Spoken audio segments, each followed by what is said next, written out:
The worst horror movie I ever saw was fucking great. Hello and welcome to This May Hurt a Bit. My name is James Strayer and this is John C. Myers. And we are a horror franchise podcast discussing each film in popular and not so popular franchises. And today we are wrapping up our talks on the Gremlins franchise. So I don't know, we'll be in here and in and out in like 10 minutes or so. They're Gremlins, they run around. What do you want? Yeah, what else do you want? Yeah, part of me was just like, do we really need to do a wrap up? But then I am a slave to the format, I guess you could say. I just like we can't mess that up. So it was so much fun revisiting these. Like I said, I tend to watch the Gremlins first one most Christmases, and then the second one just kind of, I don't know, whenever I get that Looney Tunes bite, I suppose. But it was a lot more fun to watch it this time with like an eye towards a lot of the trivia and the backstories and the technical prowess of the teams, especially coming off of Critters, just being like, again, not to put down one thing to raise something else up, but just like the puppetry science that they had to budget on to do with Gremlins versus Critters was just, it was so noticeable to watch these in quick succession. Yeah, weirdly enough, if you can pay a bunch of money to have something look good, it does. Yeah. Hear that, clients? But why are you listening to the show? It was great to watch this just after Critters, especially because so many other movies, as we mentioned at the top of Critters, just sort of like jumped off of Gremlins.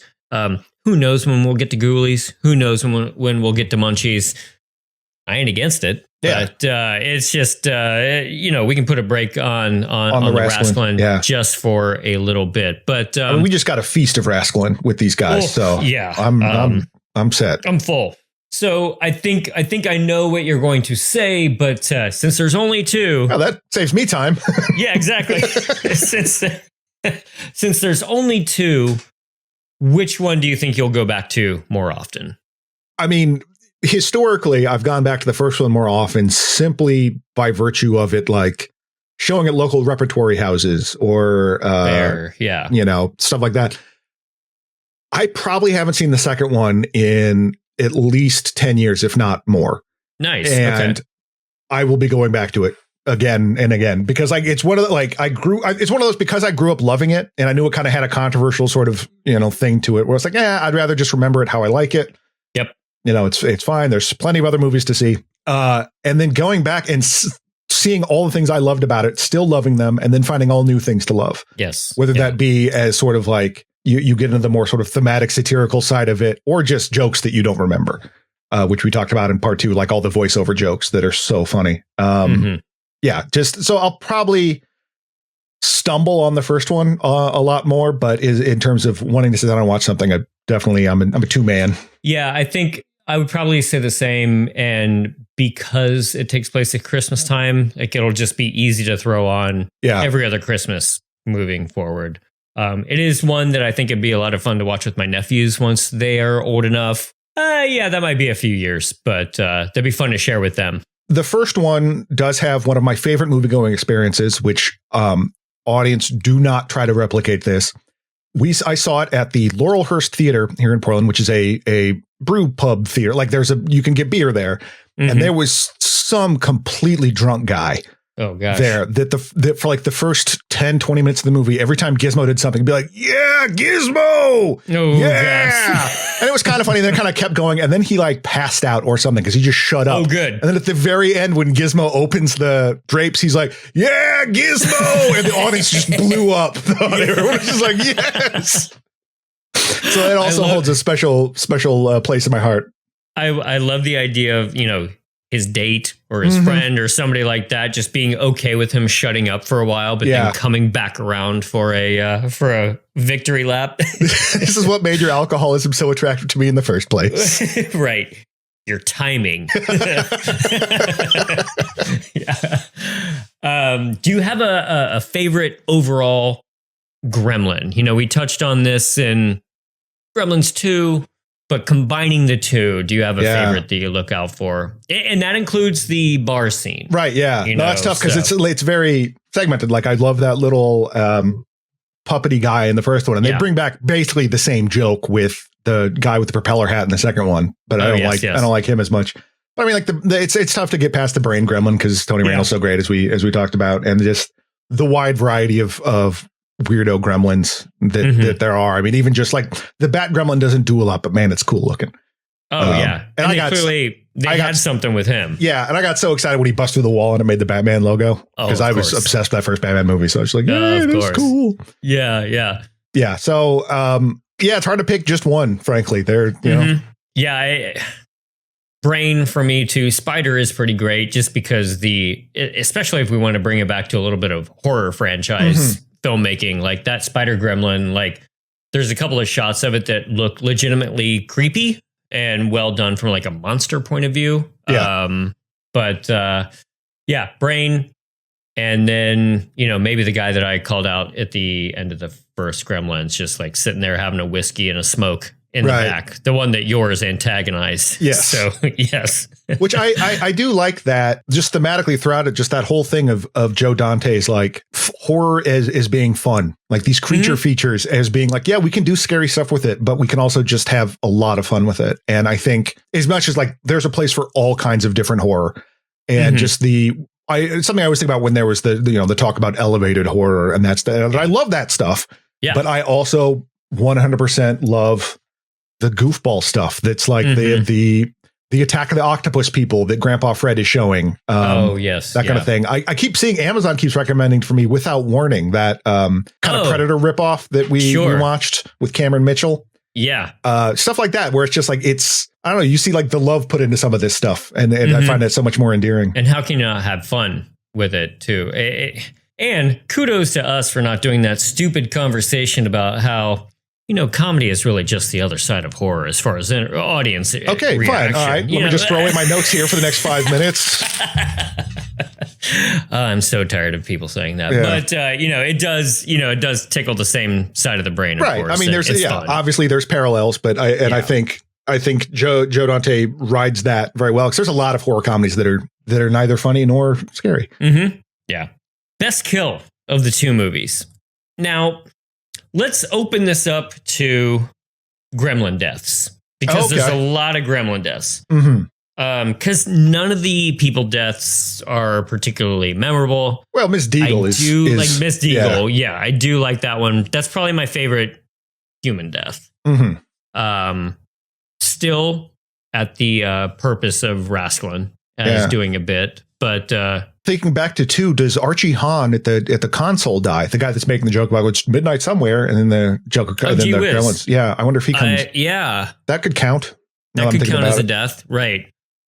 He, by the way, that guy that's he's a comedian. He's in a few movies, but he's one of the Juicy Fruits in Phantom of the Paradise. He sings the first song that you hear in that movie. Oh gosh, yeah, nice. Yeah, I mean, it's hard to go wrong with the first kitchen battle sequence. I mean, the gremlin in the microwave, the gremlin in the mixer getting all chopped up. It's hard to go wrong with that because that rides the line of not just funny, but there's a lot of gore in those sequences that they never really replicated, which is fine. I think for me, if we're including gremlin deaths, probably Stripes.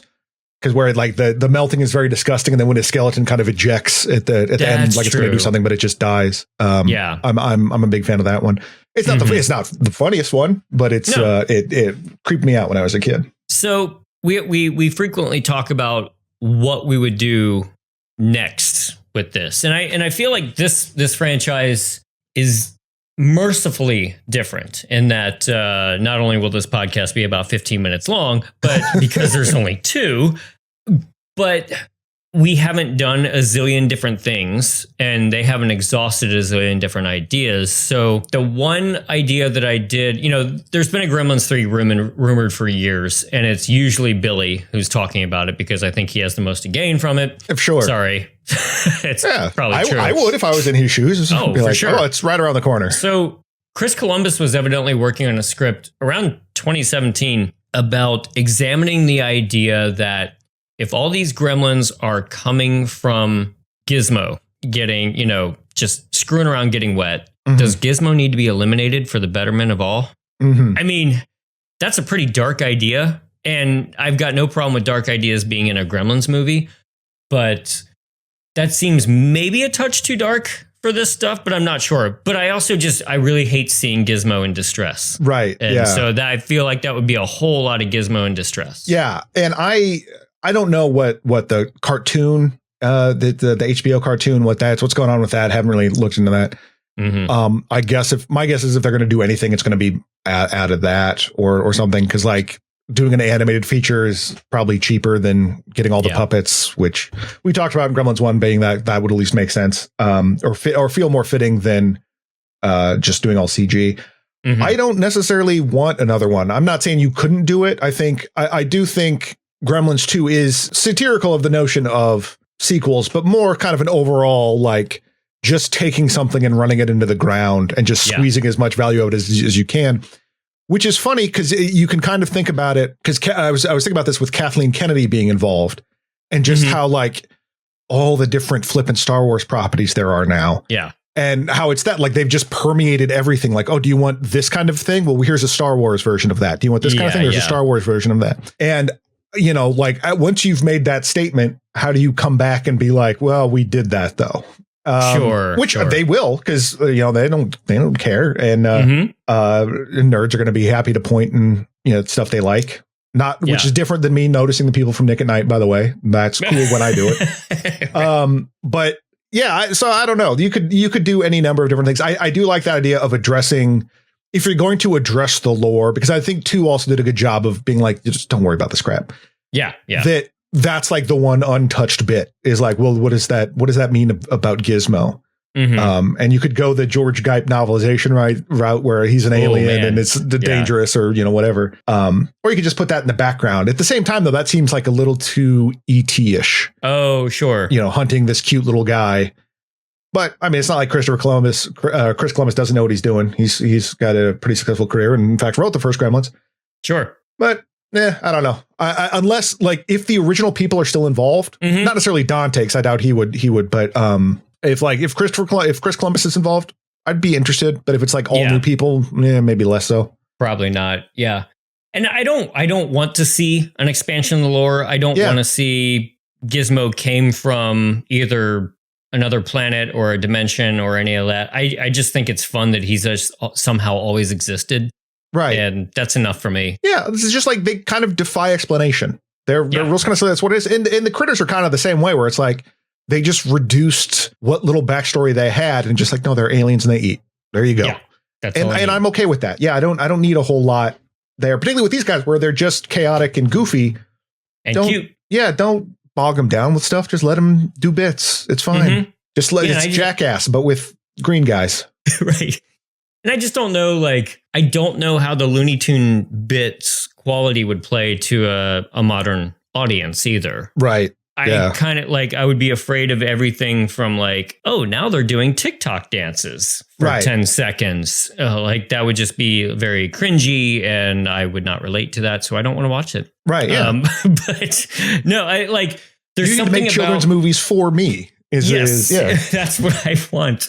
No, there's something about the 80s sensibilities that could feel like a little bit more innocent and a little bit more, well, just Looney Tunes and Bugs Bunny style. Sure, is more befitting a Mogwai because you still want them to be innocent, and even the Gremlins need to be a little bit innocent. So I just kind of feel like things might get a little too mean. Well, yeah, and I think like I agree with you with that. Like not wanting to get too topical, I suppose, where it's like you think about the references in a lot of these that, they're referencing stuff from when Joe Dante was a kid, with Casablanca and I mean, even Looney Tunes and that kind of stuff. But like there's timeless gags there, the technology not doing what you want it to do and all this stuff. And even if you take out knowing anything about Donald Trump, which I don't know how you would do that, but if you did, like Donald Clamp's just a funny guy. It doesn't matter that, Yeah. And so making something too specific, I think would be detrimental to it rather than sort of the more kind of like timeless,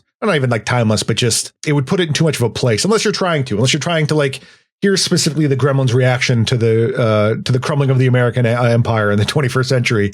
Fine, I guess. That doesn't sound like a lot of fun, but point of view. Yeah, it's certainly an idea. Yeah, and it's been so long since I've watched this and made this decision, but I just remember watching the first 5 episodes or so of that that Muppets TV show that came out. Oh yeah, that yeah. was trying it was to like The ape Office. The Office, Yeah. yeah.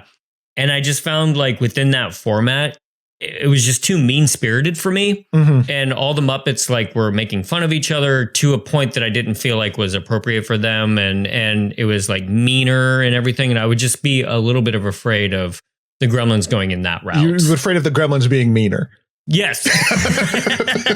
Totally. Look, they can murder people, but just not in a mean way. Just not too sadistic, you Right, know, just yeah. don't be mean about murdering people. Just, it still needs to be an accident. It still needs to be Right. at the behest of a good The bit. joke is that you threw someone out of a window, not that it's an old lady, right? It's, I mean, that's true. you know, Yes.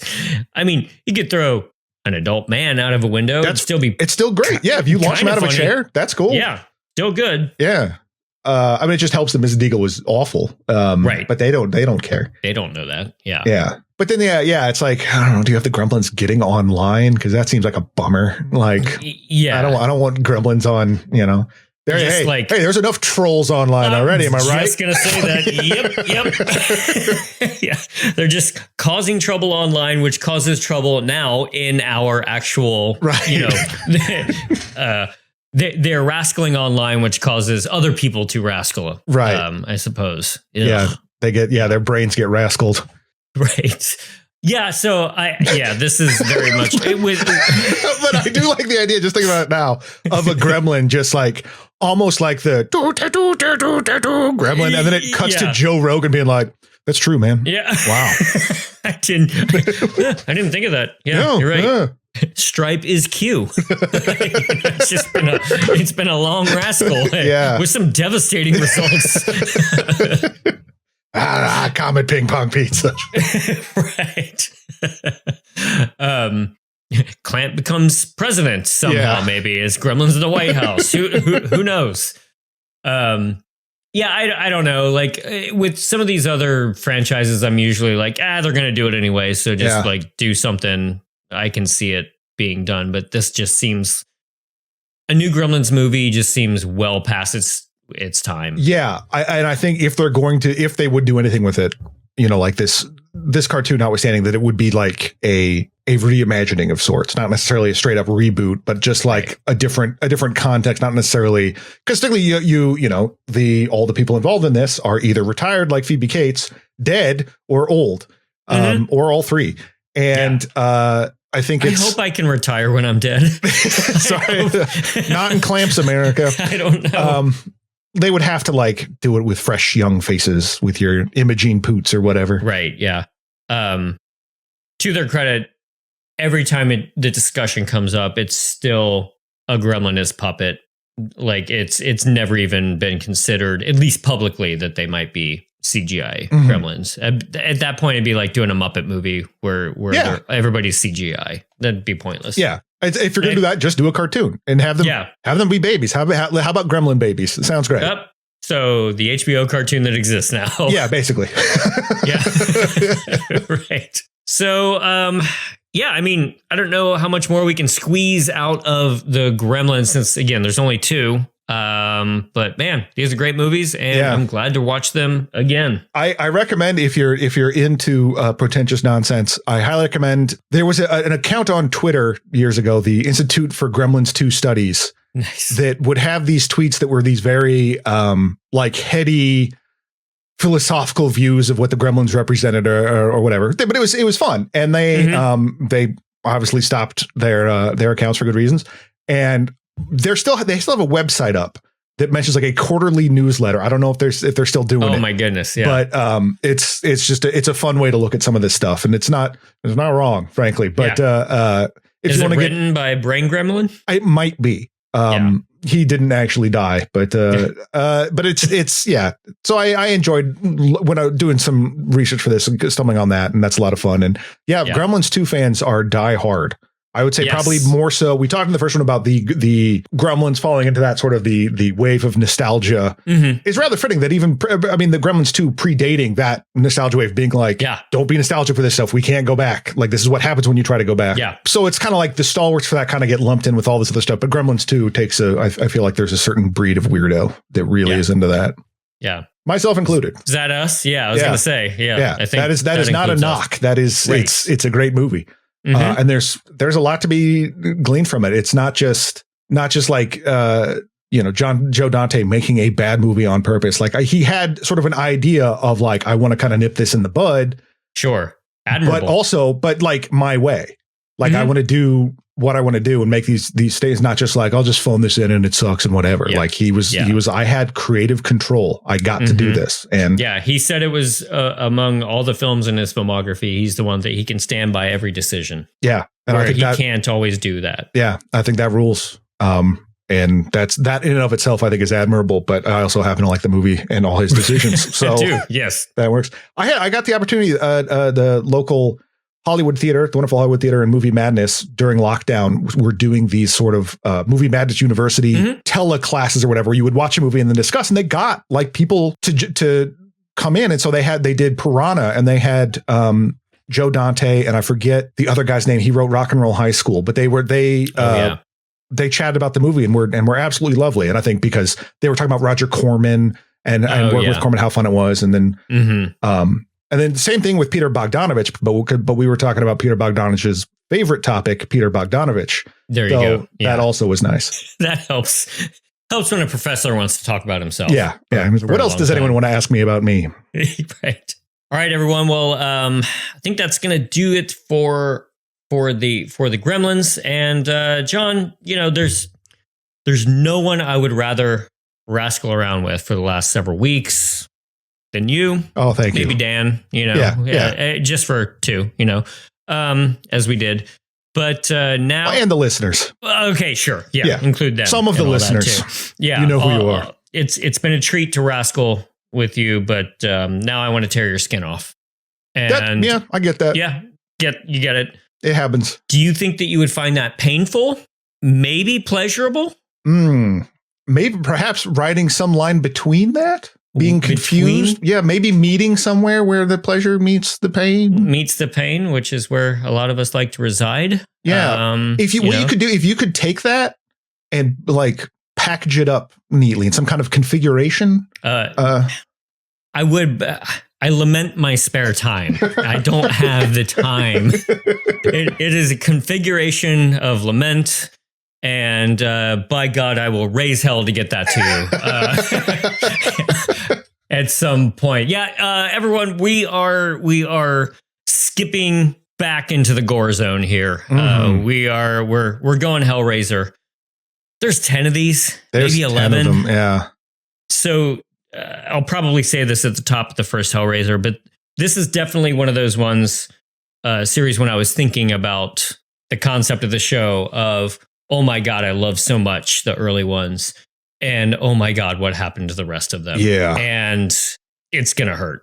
This one is going to hurt. Because I have tried to watch these all before and I bailed at 4. Oh, good. Yeah. And I know that they only get worse. To a point. Yeah. I mean, like we can talk about the most recent one. We will talk about the most recent one. Yeah. But yeah, it goes through some tough times for old Pinhead. Yes. Yeah. So I'm very excited. I've got Arrow released a Blu-ray box set of the first 4, and I splurged on that earlier this year. What is it called? The Terror Quadrology or the Quartet of Torment. There you go. That's such a great name. It is. So that's the first 4. So at least and I've seen the first 4. I mean, I've seen the first 3 many times. I've seen the 4th one, and then after that, I've only seen every single one of the straight to video ones once. So I know that I will at least enjoy the next 2 months of us talking about these 4. After that, all bets are off. Yeah, we'll see. So I don't know, man. I'm just waiting to become a Deader apologist. That's going to be my goal, is to find one of the dumbest ones and be like, this is good, actually. Yeah, that's my favorite. One of my favorite titles of all time. I was so excited to go to Movie Madness in 2006 and rent Hellraiser Deader. So dumb. Yeah. But I hope that all of y'all listeners are interested in Hellraiser, because there's never a time not to fire that one up. Absolutely. So yeah, everyone, check that out. And again, it's been a pleasure rascaling, but let's get weird. Yeah. And let's get bloody all over again, like we used to. But yeah, thanks everyone for listening with us through 2024 and listen to all the guests and all that kind of stuff. And thanks to those of you who signed up for our Patreon. We're having some fun over there. By this time this comes out, we did some Black Christmases. Multiple Black Christmases. 3 of them. Because it's not a franchise. It's just the same movie redone over and over again. So check that out if you're interested. But yeah, I think that's going to do that for Gremlins. We'll talk to you next week for Hellraiser. So until then, good night. Good night.